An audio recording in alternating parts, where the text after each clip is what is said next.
찬양케 할 수 있다고 하셨습니다.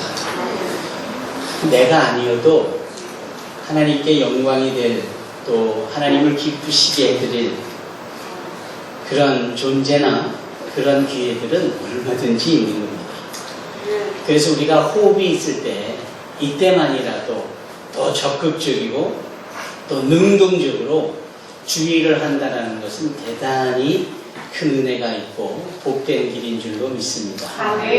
연세와 상관없이 또 믿음의 연조와 상관없이 그 주님의 은혜에 감사하여 하나님께 영광 돌리는 저와 여러분이 되기를 주님의 이름으로 축원합니다. 1층에 제 말씀 잘 들리십니까? 오늘부터 1층에서는 이 3층, 이 가파른 계단까지 올라오시기가 버거우신, 무릎도 연약하시고 힘드신 권사님들, 집사님들의 요청에 따라서 그곳에서도 영상으로 연결을 합니다. 그리고 2층에는 어린 젖먹이들, 아이들과 또 어미된 자들이 함께 있고요. 성도가 많지는 않지만 성도 전체를 모두 배려하는 것이 또 worship service, 이 예배는 하나님께 영광 돌리는 것일 뿐만 아니라 하나님께서 우리에게 특별하게 은혜의 서비스를 제공하는 것이거든요. 우리 모두가 다 서로에 대한 이 배려가 필요합니다. 관심을 갖고 이 배려해주는 이 자체가 예배인 거예요. 저 캐나다의 대부분의 교회들은 코트방이라는 것이 있다라고 제가 누누이 말씀드렸죠. 코트룸, 이게 뭡니까? 그쪽이 북반구고 추우니까 겨울도 긴 거예요. 그래서 예배를 드리러 오는 사람들이 두꺼운 이 모피나 가죽 옷들을 잠퍼로 입고 오니까 이게 몸이 비등하잖아요. 그래서 아예 예배 성전 입구에서 코트를 받아주고 이름표를 달아서 옷걸이에 걸어서 코트를 딱딱 걸어두는 요 공간을 코트룸이라고 하는 겁니다. 이렇게 예배자들을 위한 이러한 행위가 얼마나 아름다워요. 우리는 이러한 이 배려와 상대방에 대한 이 친절이 주님께 받은 은혜가 크고 감사해서도 여러 형태로 나와야 되는 줄로 믿습니다. 여러분, 우리의 믿음은 이렇듯 행함으로 나타내져야 합니다.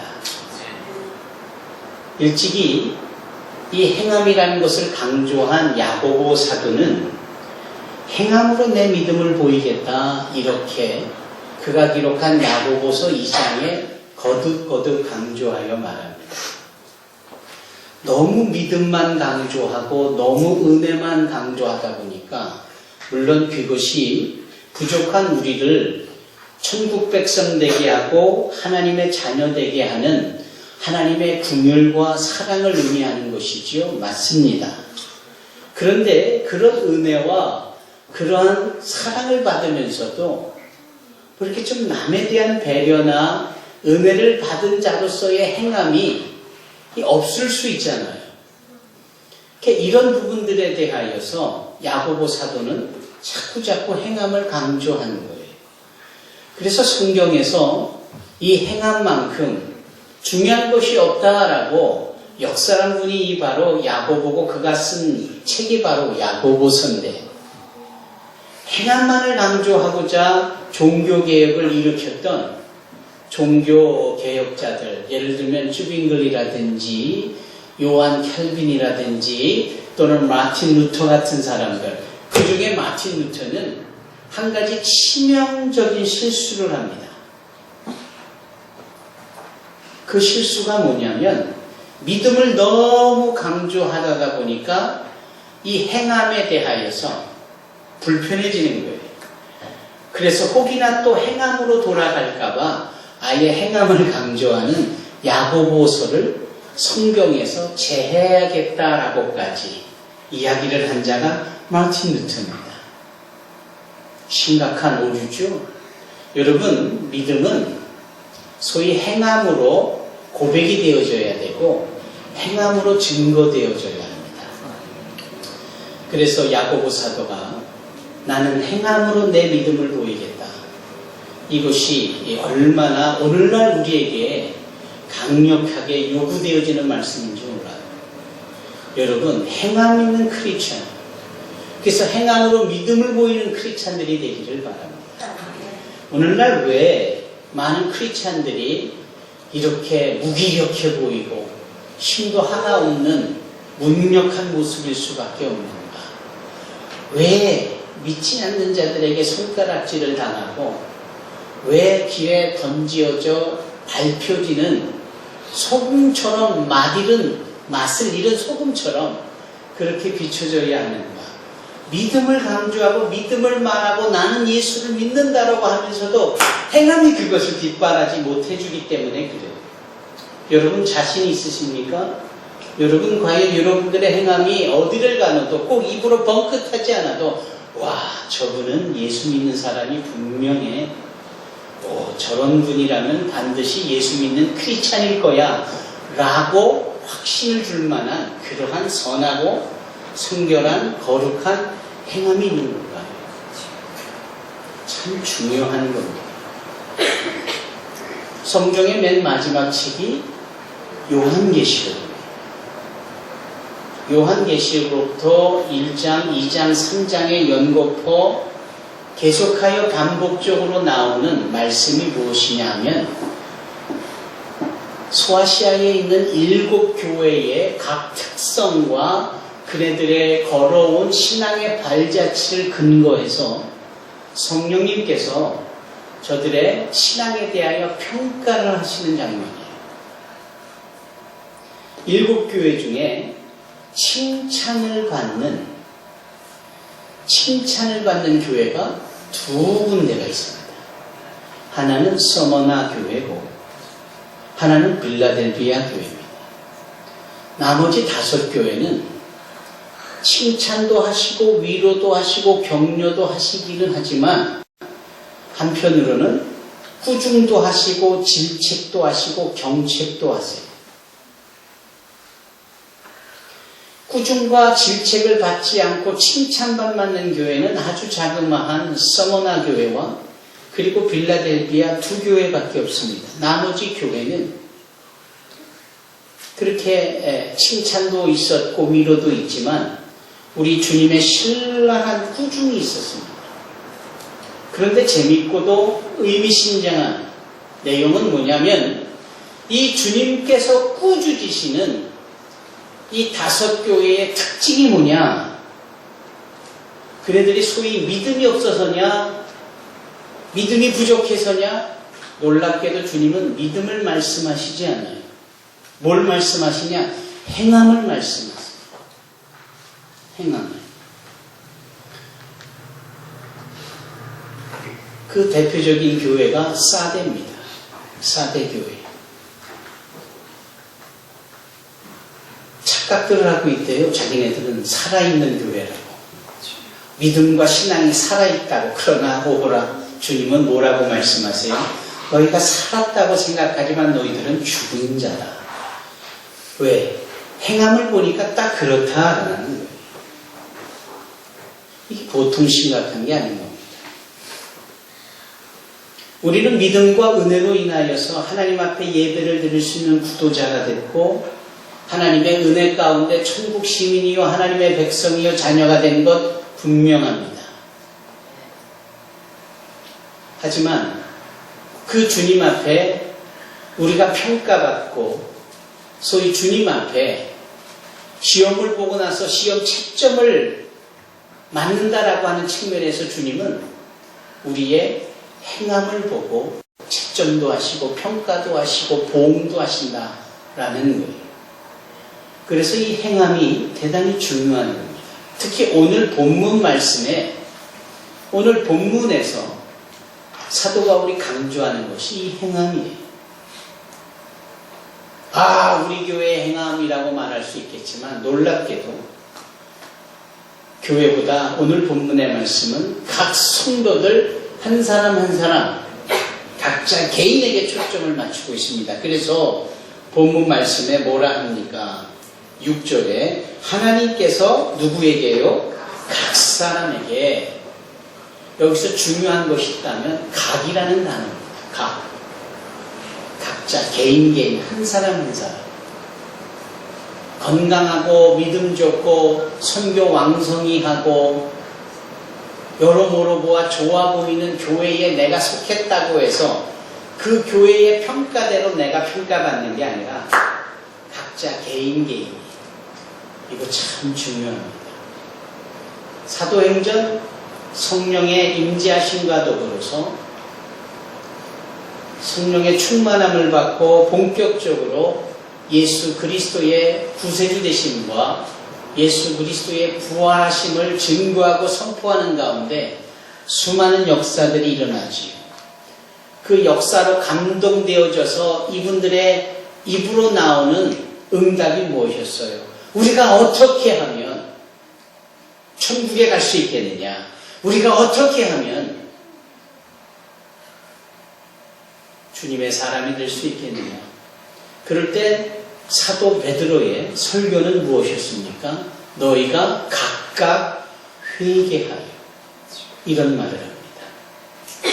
이 각이라는 단어에 하나를 덧붙여서 각각이라고 하는 것은 얼마나 분위기와 얼마나 그 상황에 편승해서 자신들의 신앙과 믿음이 감춰진 채 그렇게 평가될 수 있는 이러한 현실 속에서 철저하고도 분명하게 각각이라는 단어를 써서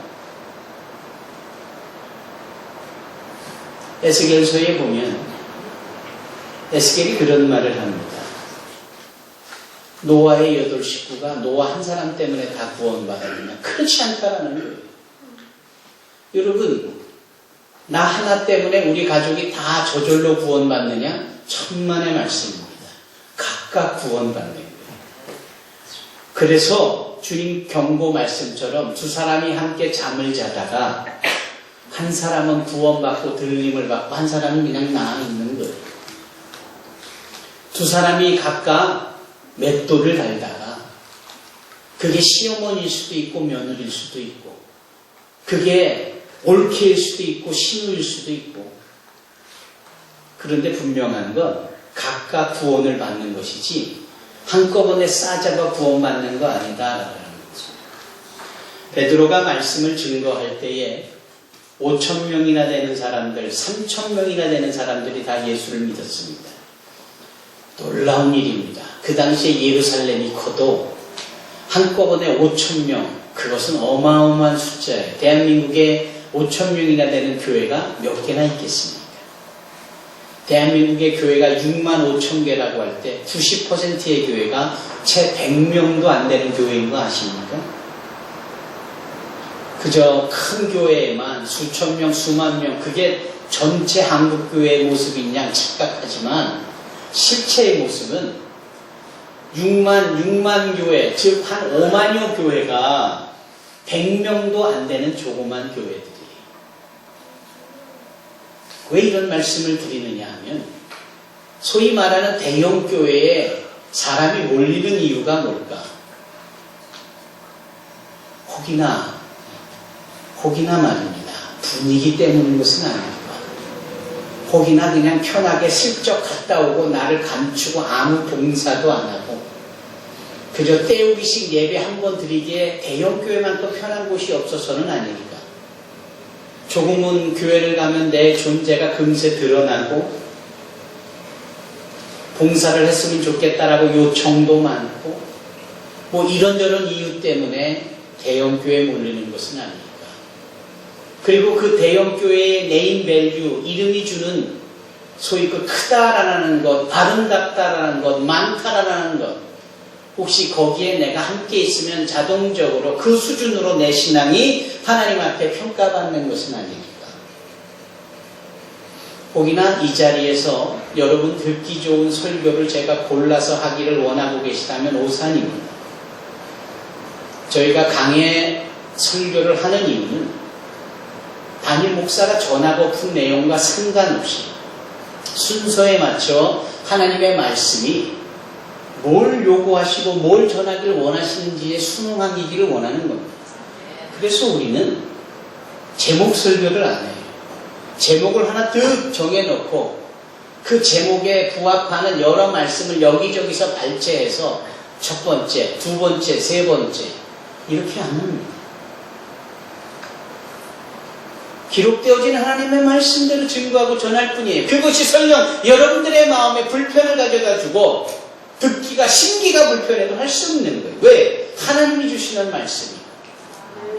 오히려 불편하다면 그 불편함을 하나님이 원하셔서 여러분들 안에 굳은 땅이 기경되어지시듯이 마음이 바뀌기를, 신앙이 바뀌기를, 생각이 바뀌기를 원하셔서 주시는 메시지이기 때문에 그렇습니다.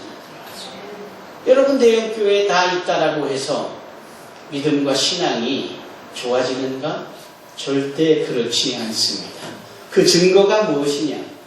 베드로 사도의 말씀에 5,000명, 3,000명 모였다라는 거예요. 도합 8,000명이 모였어요. 8,000명이 모여서 뭐를 했어요? 감동을 받았고, 감동 뒤에 뭐를 했습니까? 세례를 받았습니다. 예루살렘이 얼마나 물이 귀한 곳인데 5,000명이 세례를 받으려면 도대체 어떠한 진풍경이 벌어졌을까요? 줄을 섰을 겁니다. 5,000명이 줄을 쓴 광경을 한번 보신 적이 있습니까? 얼마나 대단했겠느냐고요. 그래서 한 사람 한 사람씩 걸리면서 맨 마지막에 4,999명, 다음에 5,000명까지 그 세례를 받는데 걸리는 시간이 몇 시간이었겠어요? 아마 며칠이었겠지. 그런 것들을 보면 대단한 일이 아닐 수 없습니다. 그런데 그 이후에는 어떻든가라는 거예요. 그래서 믿음이 시작됐고, 그래서 은혜가 있었는데 그 이후에는 어떤 일이 있었느냐라는 거예요. 소위 폭발적인 성숙한 신앙의 행함이 있었느냐라는 겁니다. 그랬다면은 개과천선하고 은혜를 받고 돌아온 사도 바울을 모든 예루살렘 교회들이 쌍수를 들어 환영하고 잘했다라고 칭찬하고 서로 격려하고 축복했을 겁니다. 그러나 사도 바울이 다메섹으로 가는 도중에 주님을 만나고 돌아온 예루살렘에서 처한 그의 입장은 뭐였어요? 다 돌로 쳐주겠다고 달려들었잖아요. 그래서 피하였자만 했잖아요. 그래서 궁금한 겁니다. 그렇게 예수 믿고 환호하며 세례를 받은 그 5,000명, 3,000명은, 8,000명은 다 어디 간 것인가? 어디 갔기에 한 주님을 믿고 형제가 되어 돌아온 사도 바울을 맞이해주는 사람은 없고 온통 다 돌로 쳐 죽이겠다고 하는가? 그러면 그네들이 받은 세례는 뭐고 그네들이 함께 예수 믿고 환호했던 그 상황은 뭐냐라는 거예요. 쇼였습니까? 그런데 그 쇼가 우리에게는 너무나 익숙해요.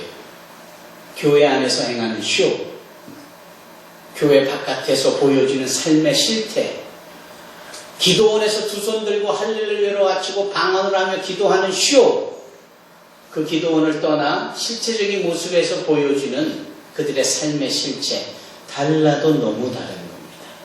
그래서 주님은 사도 바울을 통하여 말씀하는 겁니다. 하나님은 각 사람의 그런 분위기, 왕창 모인 곳에 함께 했다라는 증거, 이런 거 중요하지 않다라는. 주님은 각 사람 한 사람 한 사람을 불꽃 같은 눈동자로 보고 계십니다. 그 신중을 감찰하시는 것, 앉고 일어서심을 보시는 것, 욥의 고백처럼 마른 침을 꼴깍 삼키는 것까지도 듣고 계시는 것. 그 머리털 새임과 같이 우리가 처한 형편과 상황을 어떻게 대처하고 신앙인으로서 크리스찬으로서 어떻게 그 부분에 대하여서 대하고 있는지를 보고 알고 계신다라는 거예요. 그러기에 하나님께서 각 사람의 행위대로 이 행위가 바로 무엇이에요? 하나님의 평가의 기준인 겁니다. 적어도 오늘 본문 말씀을 통하여서 주시는 나누는 도전받는 이 말씀이 뭐예요? 하나님께서도 우리의 행위를 대단히 중요하게 여기고 계시다라는 거예요. 그래서 그 행위대로 보응하시겠다라고 하잖아요. 사랑하는 성도 여러분, 참 중요한 부분입니다.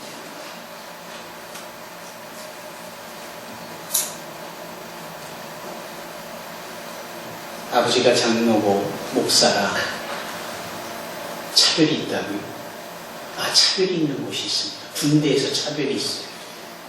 목사 아들이 군인으로 오면, 또는 장로 아들이 군인이 오면 믿음이 다 좋은 줄 알고 군종병을 추천해요.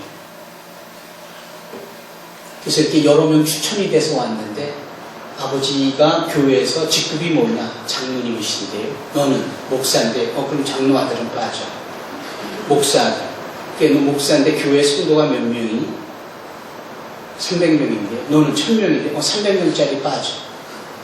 군대에서는 이렇게 합니다. 하나님 앞에서는 어린 반푼없이도 없는 소리. 장로 아들이라고 다를 게 뭐가 있어요? 목사 아들이라고 다를 게 뭐가 있어요? 하나님 앞에서는 똑같은 거예요. 그 말씀에 이 11절에 이는 하나님께서 외모로 사람을 취하지 아니하시니라. 이 말씀이 뭐예요? 편애가 없으시다라는 거예요. 그래도 나를 충성한 종의 아들이니까 나 봐주지. 천만의 말씀입니다. 그분에게 there is no favoritism. 편애가 없다라는 거예요. 이거를 하나님은 사람을 외모로 취하지 아니하신다라는 거예요. 각 사람입니다. 이 말이 충격적인 것은 내 자녀들 가운데에 나와 함께 구원받지 못할 자녀들이 있다라는 거예요. 내 부모님 가운데, 내 남편 가운데, 내 아내 가운데 나와 함께 구원에 설 수 없는 상황이 있을 수 있다라는 거예요. 그러면서도 내 믿음만을 만하고 내 은혜 받은 것만 만족할 수 있겠는가? 그럴 수는 없는 겁니다. 사랑하는 성도 여러분, 오늘 본문의 말씀은 충격도 보통 충격이 큰 말씀이 아니에요. 왜냐하면 하나님께서 우리의 행위대로 보응하시겠다고 하니까요. 그 우리의 행위가 보응의 기준이 되는 거예요. 우리가 주님 앞에 내놓을 수 있는 행위가 무엇인가요? 내가 주님 앞에 내놓을 수 있는 행위가 무엇인가요? 여기 이런 말씀이 있습니다. 참고 선을 행하여 영광과 존귀와 썩지 아니함을 구하는 자. 이게 소위 예수 믿고 은혜 가운데 있는 자들의 행동이어야 합니다. 행위. 이런 자에게는 하나님께서 영생으로 보응하신다. 이렇게 7절에 말씀하고 있어요. 반면에 오직 당을 지어 진리를 따르지 아니하고 불의를 따르는 이런 행위를 하는 자에게는 하나님께서 진노와 분노로 보응하시거든요. 보응이라는 말은 뭡니까? 갚는 거예요. 되돌려주는 거예요. 네가 한 것만큼 내가 되돌린다라는 거예요. 여러분, 눈에는 눈, 이에는 이라는 말을 들어보셨죠? 이게 소위 한 대로 내가 갚아주겠다. 이런 차원의, 이런 정서의 말이잖아요. 이게 어디에서 나온 말입니까? 유대인에게 주는 모세의 율법에서 나온 말입니다. 그것은 하나님의 강력한 의지가 담겨져 있는 거예요. 눈에는 눈, 이에는 이. 그렇기 때문에 하나님 앞에 우리가 심은 대로 거둘 수밖에 없고 너무나도 당연한 결과물을 하나님께로 받을 수밖에 없기 때문에 살아생전 잘해야 된다라는 거예요. 신앙과 믿음의 행함을 잘 갖춰야 된다라는 거예요. 오늘 기록되어져 있는 주보의 크리스천 컬럼도 이 내용과 무관하지 않습니다. 어린애들 키워보면, 어린아이들이 이렇게 유심히 보면 항상 이것저것 흥미롭잖아요. 관심을 받고 늘 분주하고 나대고 그러다가 느닷없이 엄마 나 오줌 마려 하고 막 발을 동동동동동동 굴러요. 아니, 어린아이들은 어느 날 갑자기 갑자기 오줌이 확 마려운 겁니까? 아니에요. 그래도 적어도 몇 분 전부터 슬슬 오줌이 마르기 시작했던 게 분명합니다. 그런데 그걸 찾는 거예요. 왜? 지금 눈앞에 보여드는 이 뽀로로가 재밌고 이 장난감이 재밌고 이것저것 관심거리에 재미가 있으니까 이 몸에서 주는 신호를 어떻게 자꾸 무시하는 거예요. 그러다 더 이상 견딜 수 없을 때 엄마 나 옷 좀 마려하고 이러다가 그때 놓치면 그냥 싸는 거죠. 아니 우리가 그렇다라는 거예요. 우리가 소위 영적으로 문제가 생기고 영적으로 뭔가 마음에 찔림이 생기고 뭔가 불편함이 있을 때 이거 하나님이 주시는 신호입니다. 이제 네가 잘못될 수 있다라는 거예요. 그런 신호를 우리가 무시해서야 되겠습니까? 이런 신호에 대해서 예민하고 반응을 보이고 그때 내가 새벽 예배를 드려야지. 내가 주중 예배를 또 드림으로 너무 세속적으로 이렇게 기울어져 있는 나를 바로 세워야 된다라는 이런 부분에 대한 행함이 있어야 하는 거예요. 이게 없으면 결국은 영적으로 무너지고 아파지는 겁니다. 여러분 영적으로 아파지면 육적으로도 아파져요. 영적으로 아파지면 경제적으로도 아파집니다. 그 대표적인 사건이 뭐예요? 그 옛날 이스라엘이 아합 왕 때 시대 때 그랬습니다. 이 아합이라는 자가 느닷없이 바알과 같은 거짓 우상을 섬기는 여사제 출신의 이세벨이라는 여인을 왕비로 들이잖아요.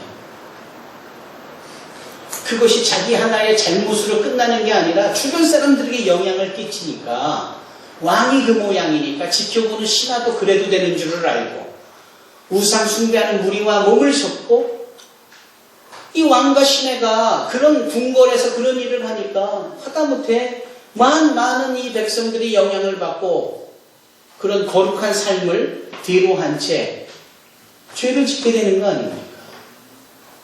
바로 그때에 엘리야라는 자가 등장을 하죠. 그리고 그네들의 가슴을 후벼 파는 이야기를 합니다.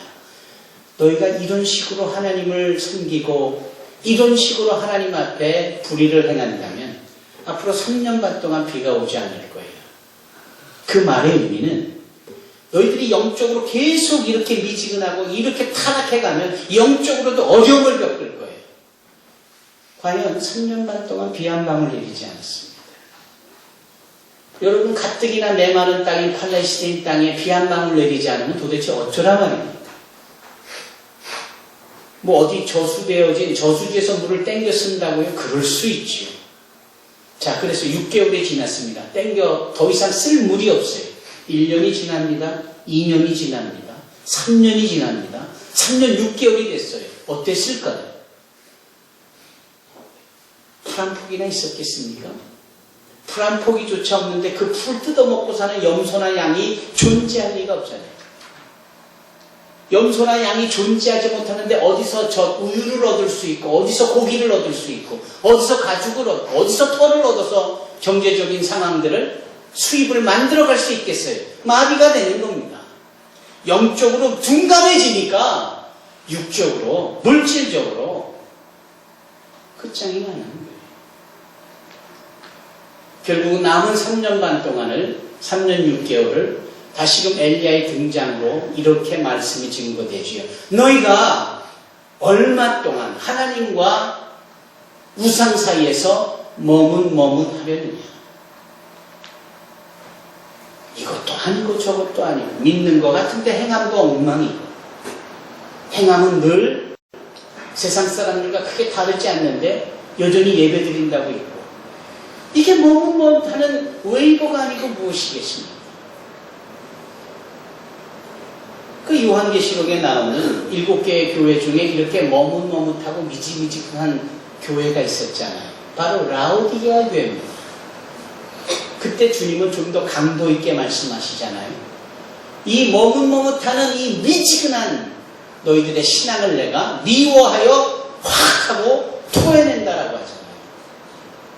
그분은 차든지 덥든지 우리에게 순수함을 원하고 계시지 이것도 저것도 아니에요. 소위 믿음은 있는 것 같은데 행함이 뒷받쳐주지는 아니하는 이런 것들을 원치 않으신다라는 거죠. 그것을 성령의 감동을 통하여서 사도 바울에게 이 로마서 말씀 2장으로 6절로 11절의 말씀을 말씀하고 있는 겁니다. 이게 누구에게 주는 말씀이 아니라 바로 너! 우리 각 사람에게 주는 하나님께서 각 사람에게 행한 대로 부응하겠다라는 강력한 의지로서 우리에게 말씀하고 있는 겁니다. 이런데 우리가 가만히 있어야 할까요? 여전히 바뀌지 않는, 행함이 없는, 미지근한, 머뭇머뭇한 이것도 저것도 아닌 그러한 신앙을 가지고 스스로 만족할 수 있을까요?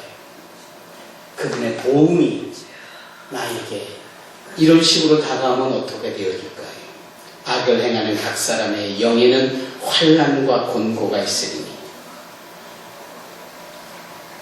사랑하는 성도 여러분, 우리는 오늘 주님의 강력한 말씀 앞에 숨지기듯, 그리고 그 말씀 앞에 우리를 온전히 조아리며 송구한 마음을 갖고 주님 앞에 바로 서기를 원합니다. 많은 교회가 어쩌고 저쩌고 해도 나부터, 각 사람인 내가 주님 앞에 바로 설 때 비로소 거기에서부터 하나님의 역사와 소망이 시작되어지는 줄로 믿습니다. 기도하십시다.